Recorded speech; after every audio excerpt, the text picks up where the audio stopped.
Booyah!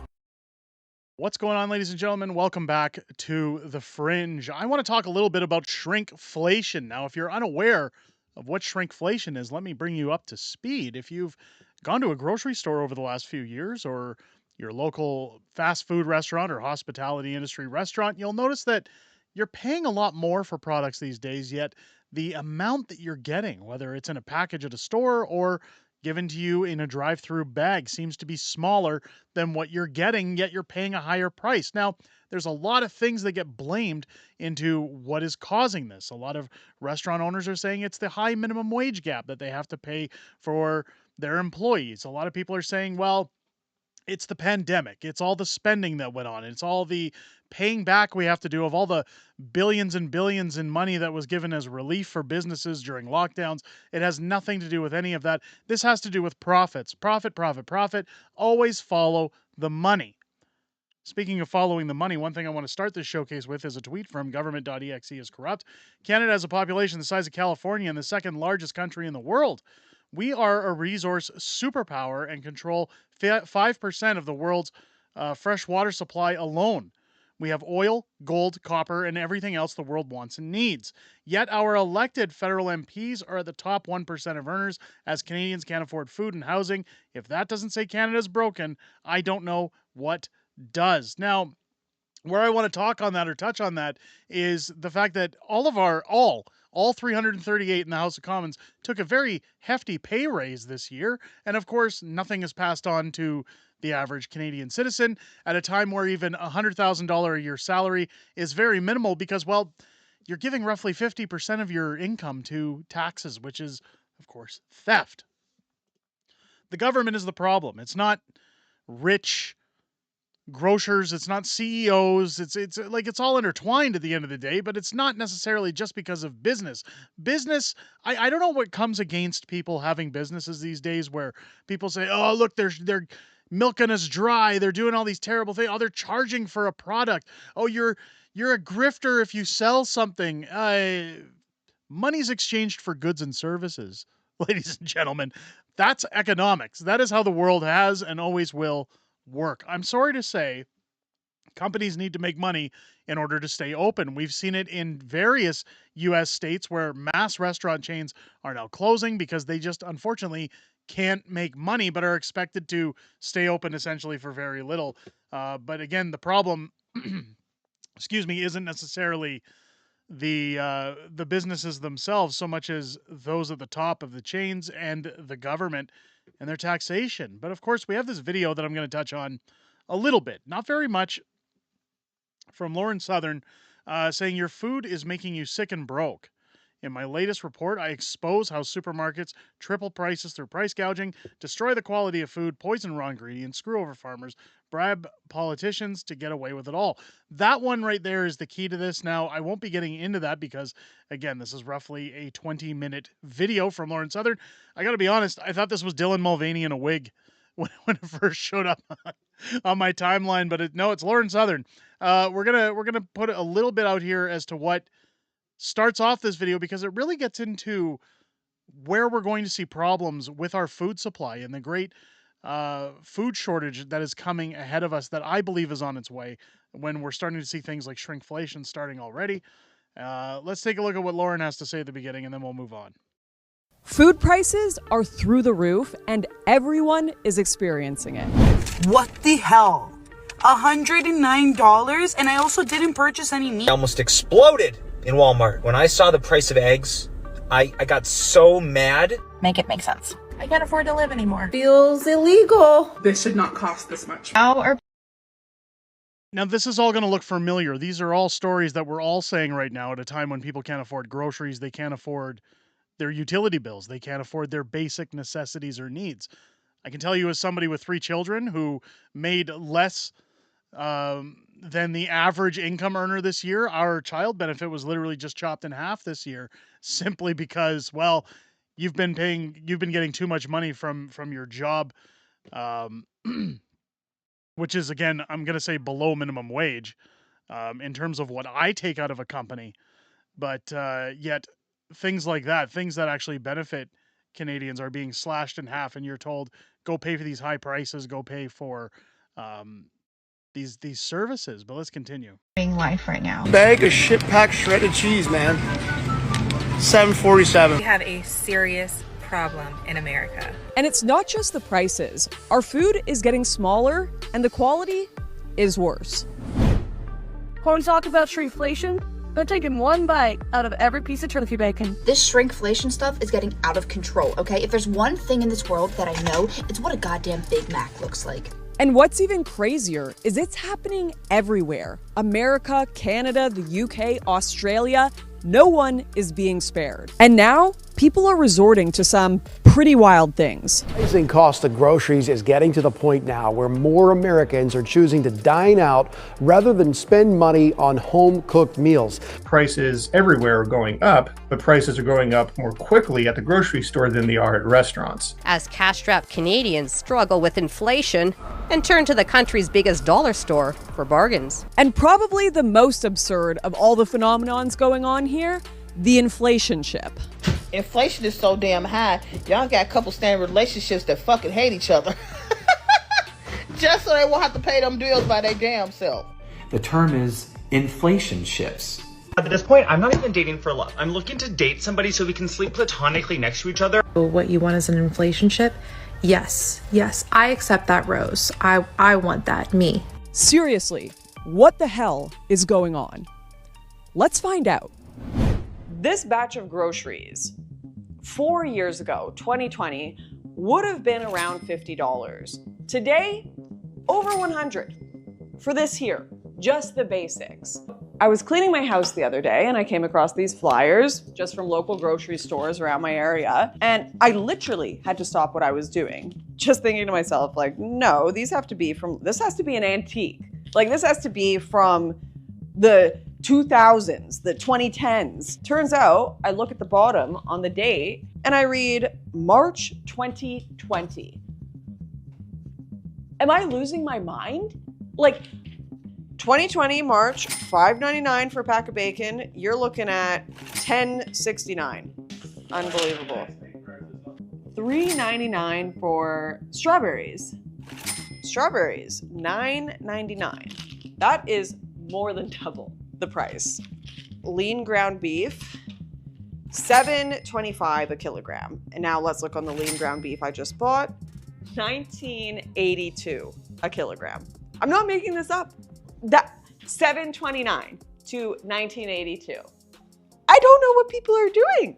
I don't know how people are doing this. The one that takes the cake, good old steak, right? I made sure, I went to the butcher and I asked, am I buying the exact same steak as in this flyer? Yep, 100%.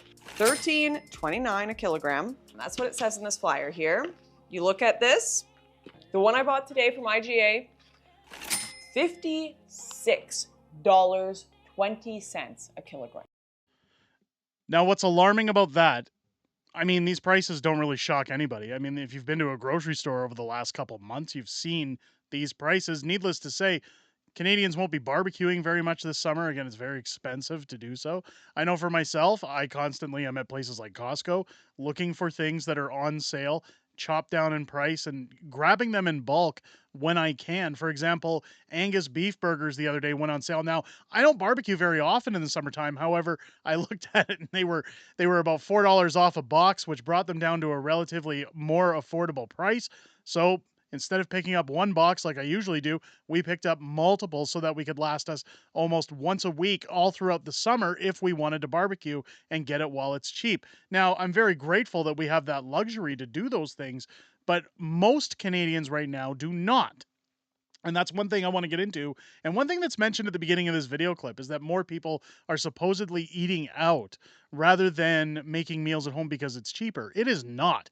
It is definitely not cheaper by a landslide. And we're going to get into that. But one thing that's definitely shocked me, especially in Calgary, I don't know about other cities, but I'm more talking about what I see in Calgary.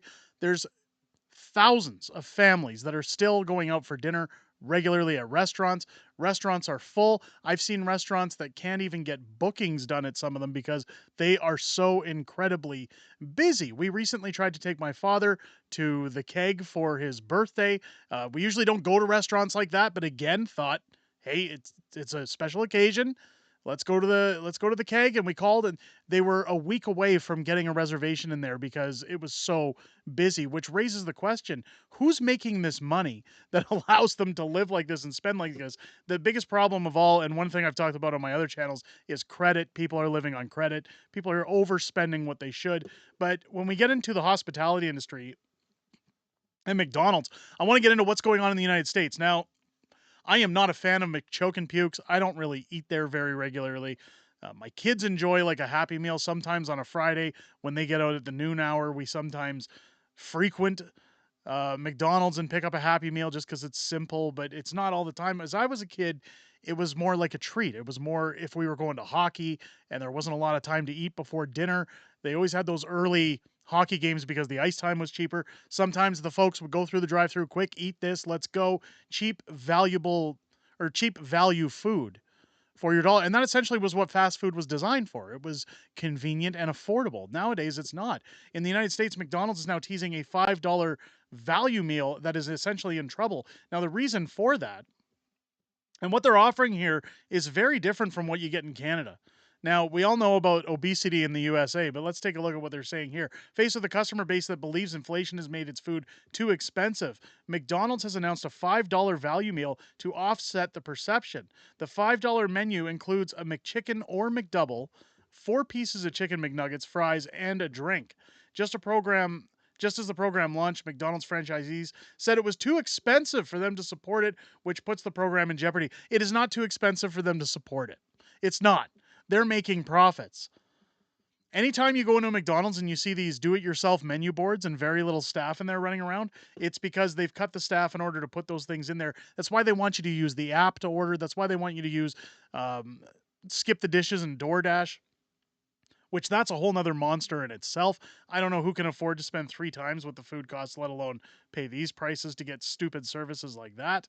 But we've got down here that a large group of franchisees represented by National Owners Association wrote in a letter of this membership, the fact remains that in order to provide the consumer with more affordable options, they must be affordable for the owner-operators. McDonald's vast resources and financial investment are essential to any sustainable, affordable strategy. In other words, these owners say that they do not want to make McDonald's more successful using their bank accounts. Now, I have a different approach when it comes to this. Anytime you work in sales, you have to look about volume rather than profitability. If you're going to discount something where you're making smaller profit margins, but you sell higher volumes than you typically will, you're actually in a better position than if you were to sell nothing at all or charge very few people at a high price. The problem that we're seeing with McDonald's in the United States especially, this promotion is only good for the month of June. This is not even an ongoing promotion. I can tell you right now, when I was in California and their unbelievable $15 an hour US wage, which comparison to Canada is roughly $20 an hour. Think about that, $20 an hour to work at McDonald's. The average meal in there was roughly, for my family of 3 kids, 2 adults, if we stopped in at McDonald's while we were in California, it was roughly $60 US just to get a basic value meal each, Happy Meals for the kids. It was absolutely ludicrous. Now, again, this is just one example. Many people say, well, then don't go and eat out. It's garbage. Eat at home. I agree. I'm not one to really do this very often. But we're starting to see a lot of restaurants closing, a lot of places. And again, what's hitting the U.S. is starting to hit Canada even more. Here's the pricing that went on with McDonald's in the U.S.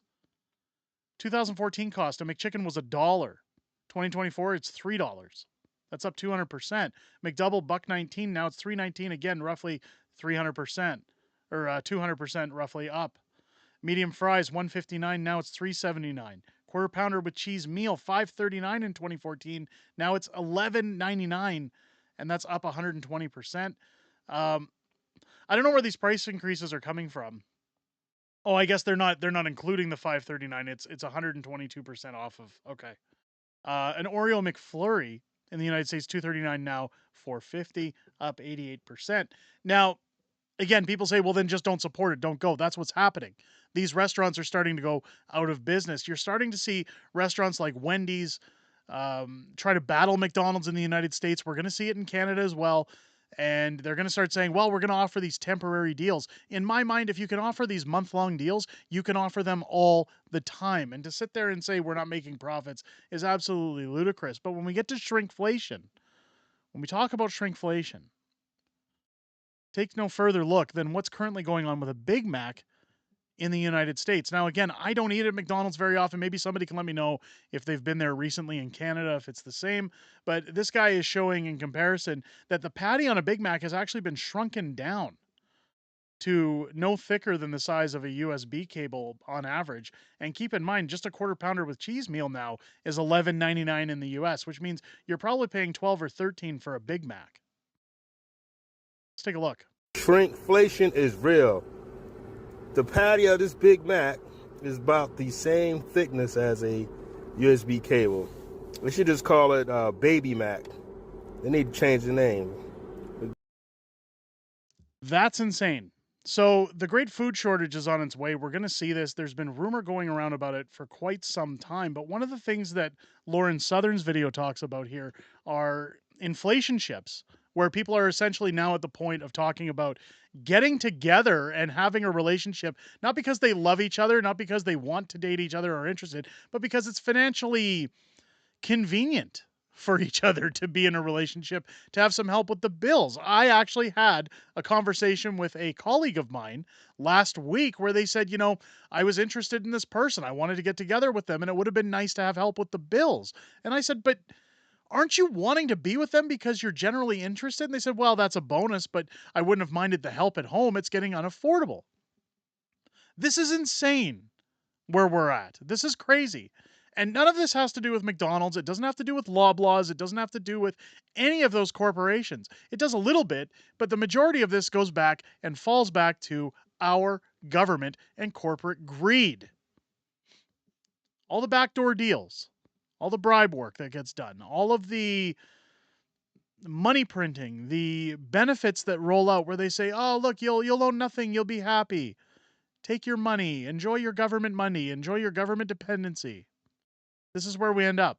Businesses can't survive, people can't afford to eat, and if you think the prices are high now, ladies and gentlemen, there's been rumors speculating for quite some time that when you look at the fertilizer going into food or going into farmers' costs for carbon tax, when you look at the bottom line that's being presented onto Canadians at the end of the day, it's going to affect what gets shipped to stores, the volume that gets shipped to stores, and I hear right now, and again, it's going through the back channels, that the great food-demic is on its way in terms of availability of products and foods. I definitely think we're going to see things get worse before they get better. And not only is affordability going to be a concern now, but the ability to actually go and get food, if you can afford it, is going to be a problem, as we're going to be shorted time and time again. You're seeing it now with what happened with that Big Mac. You're starting to see it in...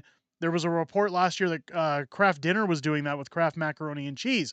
We've seen it happen with many products on store shelves right now, where they're charging you the same, if not more, for the products, but giving you less inside the package contents, which of course results in shrinkflation. But let me know what you guys think. Are we headed towards a drought of food? Are we going to see something similar to the Dirty 30s? Let me know what you guys think down below. If it's your first time here, I hope this video has earned your subscription. Make sure as you're hitting that button, you join us live here on the channel every Friday night at 6 p.m. Pacific, 8 p.m. Central for Friday Night Fringe, where we go over everything that's happened in the current week, everything coming up in the week ahead, and a little bit of back and forth within the comments section. It's always great to talk to you guys every Friday, and I especially look forward to it. I hope you guys enjoyed this video and have a great rest of your day. I'll catch you on the next one.